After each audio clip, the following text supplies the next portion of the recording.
¿Qué tal mi gente? Sean bienvenidos al primer video de mi canal sobre viajes, entretenimiento, pasatiempos y mucho más. Empecemos.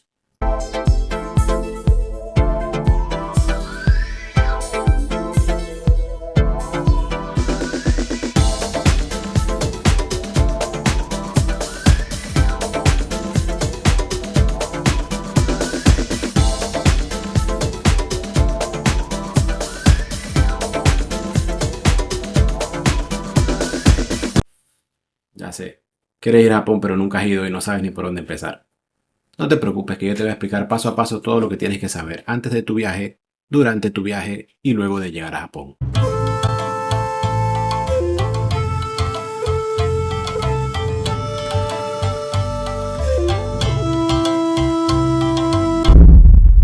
Al prepararte para tu viaje a Japón, yo te recomiendo que dividas tu preparación en tres partes. Puedes dividirla en más partes si deseas, pero estas son las tres que yo considero esenciales para este viaje. Número 1. Esto puede sonar un poco tonto, pero muchas personas no lo hacen y el no hacerlo puede hacerlos pasar un muy mal rato. Revisen los requisitos migratorios del país, o sea, de su nacionalidad hacia el país que van, en este caso pues hacia Japón. Si eres de Panamá como yo, desde abril de 2024 ya no se necesitan visas, no se necesita vacuna, así que puedes visitar Japón sin ningún problema. Sin embargo, hay muchos otros países que todavía tienen estos requisitos, por lo que les aconsejo que revisen los requisitos de su nacionalidad correspondiente.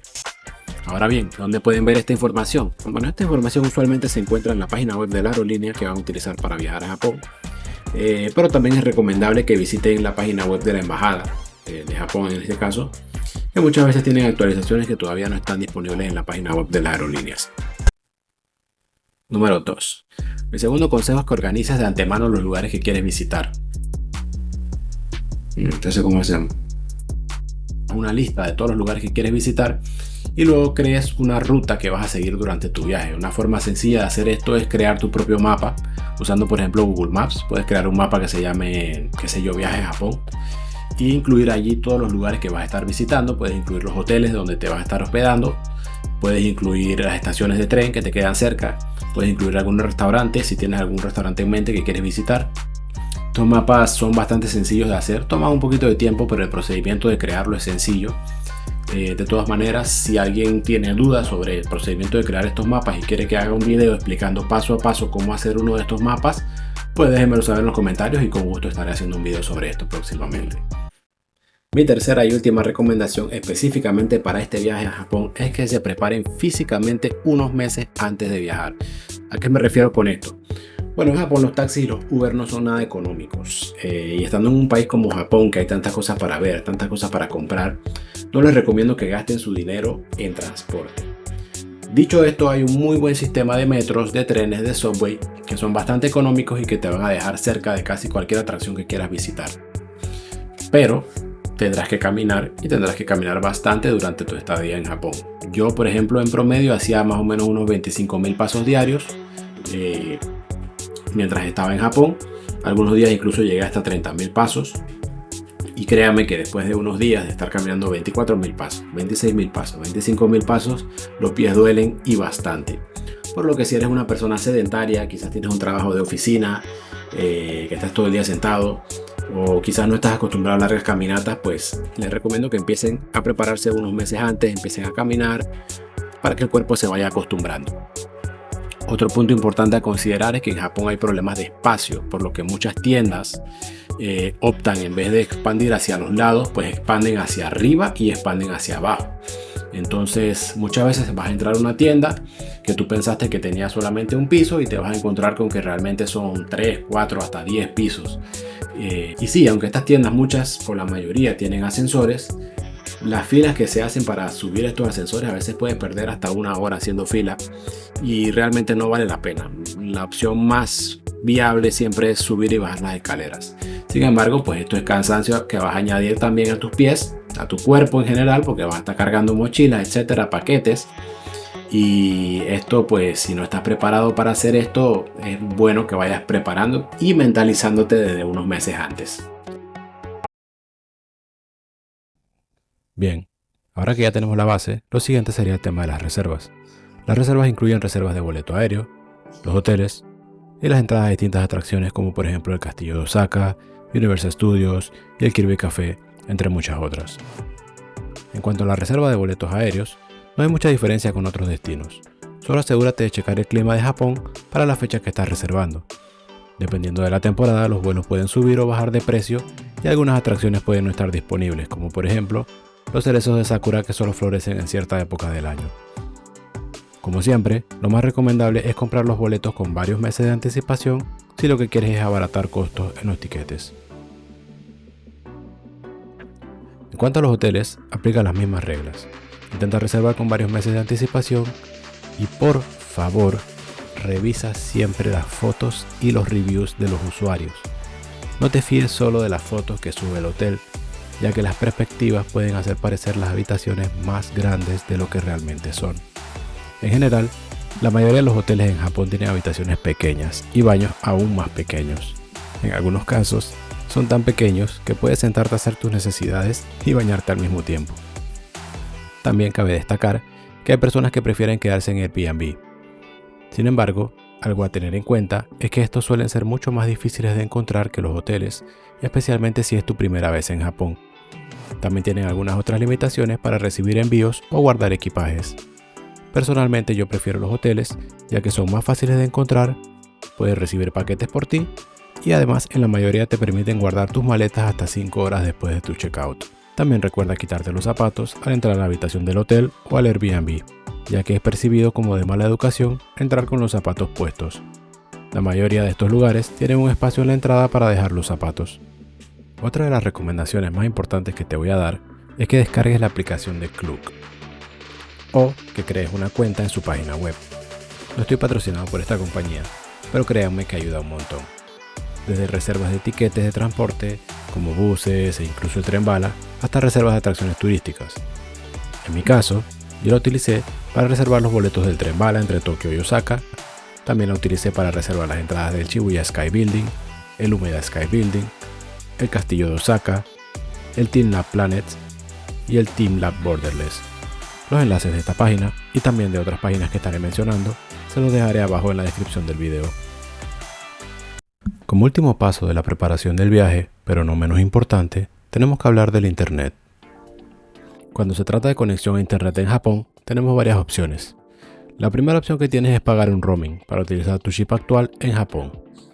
Esta opción yo no la recomiendo ya que los planes de roaming suelen ser bastante costosos. La segunda opción es adquirir un chip en Japón y pagar un plan de internet. Esta opción tampoco la recomiendo ya que tampoco es muy económica y muchas veces te piden tener una dirección residencial local para adquirir estos planes. La tercera opción disponible y creo que la más popular actualmente es alquilar un Pocket Wi-Fi. Estos son unos dispositivos que puedes alquilar y llevar contigo a todas partes, como si fuese una batería portátil que te brindará conexión a internet de alta velocidad. El único inconveniente con esta opción es que tienes que llevar un aparato contigo a todas partes, el cual tienes que cuidar y si te separas de tu grupo, solo quienes estén cerca del aparato podrán conectarse a internet. Otro tema a tomar en consideración es que estos aparatos necesitan cargarse diariamente y si se descargan te quedarás sin conexión a internet. También estos aparatos pueden ser un poco costosos, pero están pensados para conectar a varias personas, por lo que suelen dividirse los gastos. La última opción, y la que yo utilicé y recomiendo, es adquirir un paquete de internet eSIM. Y para los que no saben qué es eSIM, es básicamente un chip virtual que funciona en tu teléfono como si fuese una tarjeta SIM física. Muchos teléfonos de gama media y la mayoría de los teléfonos de gama alta traen esta función incorporada, por lo que si tu teléfono tiene esta función, te la recomiendo muchísimo. Una vez que has confirmado que tu teléfono tiene esta función, lo único que tienes que hacer es comprar un plan de internet para tu teléfono. Hay distintas páginas en las que puedes hacer esto, pero la que yo utilicé se llama Ubigi. Por supuesto, no está de más aclarar que para esto tu teléfono o tableta debe estar desbloqueado. Es decir, debe poder funcionar con chip de distintos operadores. Lo único que tienes que hacer es entrar a la página web de Ubigi. Esta página está disponible en varios idiomas, incluyendo el inglés, y aunque no está disponible en español, es bastante fácil de entender. En la sección que dice Where do you need connectivity, escribiremos Japan, y en la selección de abajo le quitaremos los ganchitos a Monthly y a Annual, que es para suscripciones mensuales o anuales. Le dejaremos marcada la casilla de One Off y apretamos Go. Luego nos mostrará los planes disponibles. En mi caso, yo fui a Japón por 2 semanas y elegí el plan de 10 GB válidos por 30 días a un costo de $19 y me rindió muy bien durante las 2 semanas que estuve allá. Ustedes eligen el que mejor les convenga. Una vez hayan escogido su plan, la página les preguntará si ya son clientes o si desean un nuevo eSIM. Si es tu primera vez, escoge New eSIM y te llevará directamente a la página para realizar el pago. Lo ideal es que compren este plan 1 o 2 días antes de su viaje y una vez aterricen en Japón, simplemente enciendan el teléfono, en los datos móviles escojan el eSIM y la data se activará inmediatamente. Ahora bien, si tu celular no trae la opción eSIM incorporada, eso no significa que tienes que descartar completamente esta opción, ya que existe otro método para hacer que tu dispositivo sea compatible con la tecnología eSIM. Y esto se logra a través de una compañía llamada eSIM.me. Esta compañía vende tarjetas SIM que traen incorporada la tecnología eSIM. Solo necesitas comprar una de estas tarjetas, pagar el envío hasta tu país. En el caso de Panamá, la tarjeta más el envío cuestan alrededor de $36 y una vez llegue la tarjeta, la colocas en tu dispositivo y podrás utilizar las funciones eSIM. De hecho, mi pareja, quien tiene un celular de la marca Honor, no tenía esta función en su teléfono, por lo que decidimos usar esta opción para que ella pudiese también adquirir un plan de eSIM.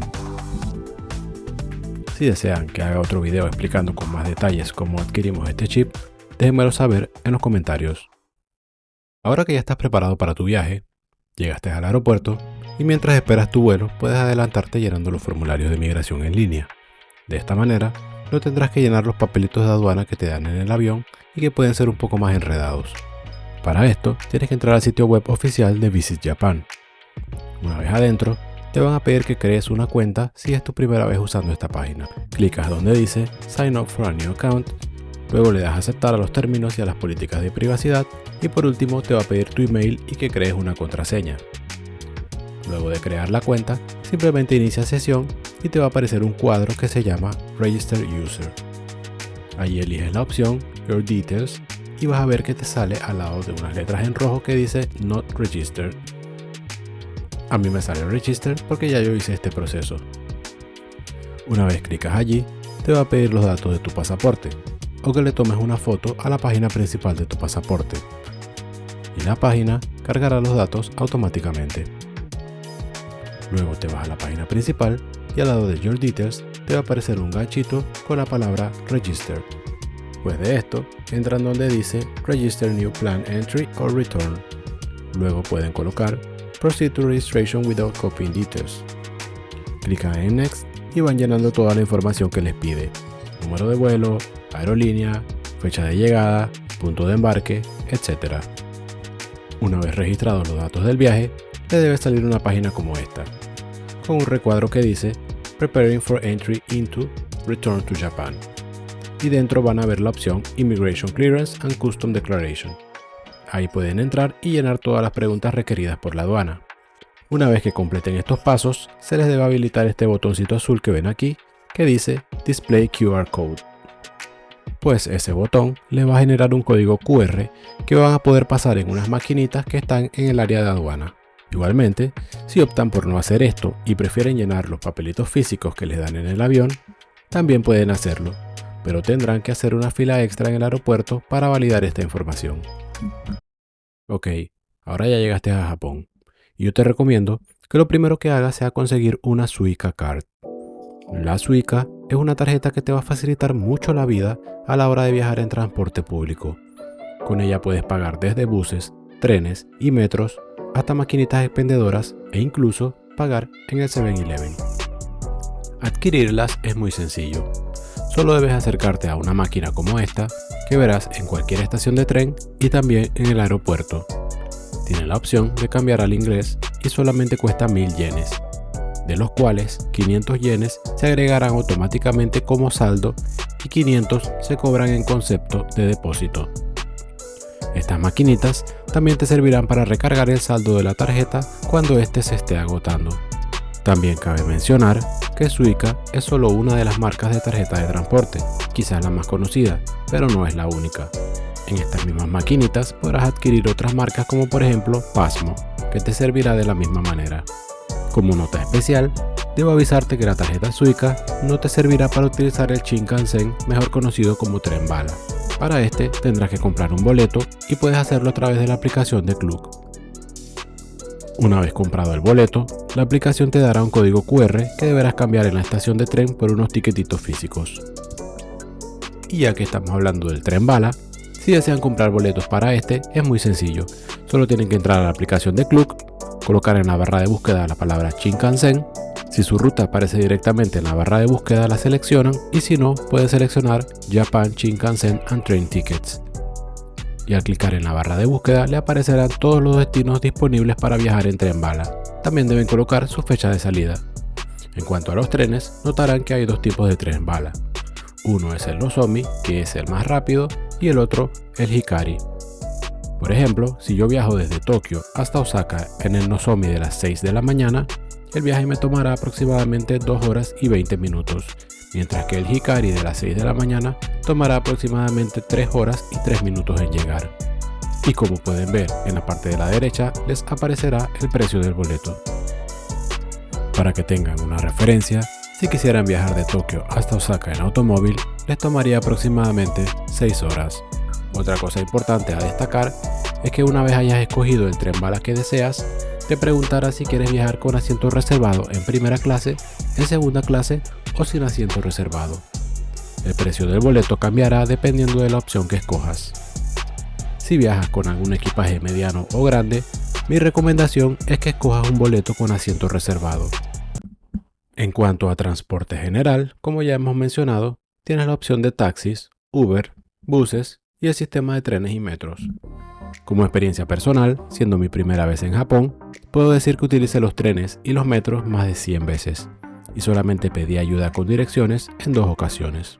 Esto debido a que todo está muy bien señalizado y es bastante fácil encontrar las líneas que estás buscando simplemente siguiendo los letreros. Un tip que te puedo dar es que utilices Google Maps para buscar los lugares a los que quieres llegar. En la sección de transporte público, la aplicación te dirá el nombre y el color de las líneas que puedes utilizar para llegar a tu destino. Una vez obtenidos estos datos, lo único que debes hacer es seguir el mapa hasta la estación más cercana, y una vez allí, solo debes seguir los letreros que te indican hacia dónde debes caminar para llegar a la línea que estás buscando. Como último dato de esta sección, sé que muchos habrán oído hablar del JR Pass, que es un pase que se puede comprar para 7, 14 o hasta 21 días y que te permite viajar de manera ilimitada en todos los trenes de la línea JR, incluyendo los trenes bala. Mi opinión al respecto es que este pase ha incrementado significativamente de precio en los últimos años, costando casi $350, y si no vas a utilizar el tren bala en más de 2 ocasiones, simplemente no vale la pena. Si por el contrario piensas utilizar los trenes bala en múltiples ocasiones, sí que es una buena opción a considerar. En cuanto a dinero, va a depender mucho de lo que quieras hacer y de cuántos lugares quieras visitar, pero en general, puedo decir que los precios en Japón no son muy caros en comparación con Panamá o con Estados Unidos. Lo más costoso suele ser el boleto aéreo y el hotel, dependiendo de la ubicación y de la categoría del hotel. En cuanto al efectivo, te recomiendo que saques algo de efectivo en los cajeros automáticos que hay en cualquier 7-Eleven, ya que algunos puestos callejeros de comida y de souvenirs solo aceptan efectivo. Dicho esto, la gran mayoría de los locales aceptan tarjeta de crédito, por lo que es la forma más sencilla de pagar. En cuanto a los pagos, muchos locales te preguntarán si deseas pagar en yenes o en tu moneda local, pero muchas veces te cobrarán un fee por la conversión a la moneda local, por lo que suele ser mejor simplemente pagar en yenes y que el banco se encargue de hacer las conversiones. También encontrarás muchos locales que tienen un letrero de tax free para turistas, en los cuales te pedirán que muestres tu pasaporte para procesarte tus compras sin impuestos, por lo que es buena idea tener el pasaporte a mano. Otro dato importante es que no debes dar propinas ni en tiendas ni en restaurantes, ya que los japoneses son muy enfocados en la excelencia en el servicio y perciben las propinas como si les estuvieras diciendo que necesitan ayuda financiera. Y bueno, llegando a la parte final del video, mi última recomendación es que disfruten. No tengan miedo de preguntar, no tengan miedo de explorar lugares. Japón es un lugar muy seguro. Me pasó más de una vez que entré en alguna tienda que parecía pequeñita y casi abandonada, para luego descubrir que al subir o al bajar las escaleras era un complejo enorme con miles de productos increíbles. Yo te diría que nunca juzgues las tiendas por su fachada. Bueno, mi gente, hasta aquí llego yo, me despido. Y próximamente estaré subiendo algunos videos más sobre lugares específicos que visité en Japón, hoteles en los que me hospedé, cosas que compré en Japón y cuánto dinero me gasté en total durante todo el viaje. También si tienes alguna duda sobre algún tema que no se mencionó en este video, pues déjamelo saber en los comentarios y con gusto te estaré ayudando.